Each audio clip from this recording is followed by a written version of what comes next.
You know, I'm the oldest of seven. I left home at 18. Didn't want anything to do with my mother, my daddy, or my father, or their God ever again. I had been drugged to church like this brother had so much, and they had shoved God down my throat. And thank God they shoved Jesus so far, he never came back up.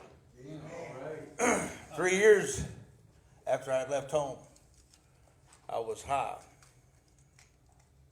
one night, and I was tripping on purple microdot. I don't know if any of y'all know what I'm talking about. And the guys left to go pick up some girls to bring them back so we could have a big old party, but little did they know they was going to total out and never make it back. I turned around and cut the TV on, and the TV on Cinemax happened to be a show about the end time, about the last days. And that's the last thing I needed to see. And so I said, well, I'm going to bed. And when you don't go to bed, you know, after 2 hours of tripping on purple microdot, I had another good 18 hours ahead of me and didn't know it.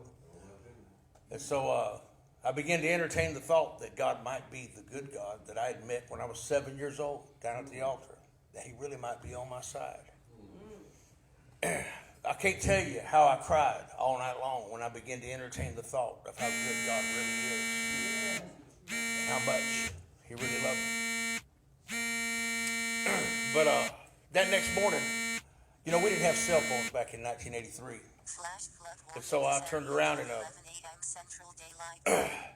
I went to a payphone and I called my mom and dad, and I told them that I came back to the Lord that night, and I had to get to a phone and call them and let them know.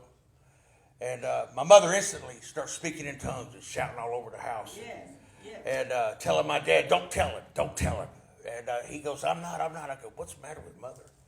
And I'm bawling like a baby still. And I said, he said, she told me not to tell you. I can't tell you. And so about 5 minutes later, my mother gets back to the phone, and she goes, 77 days ago today, I told the Lord I wasn't eating another bite of food until my oldest son come back to God. Gave me a phone call and told me about it. I don't know about you, but I thank God. My mother. Thank God for a praying mother.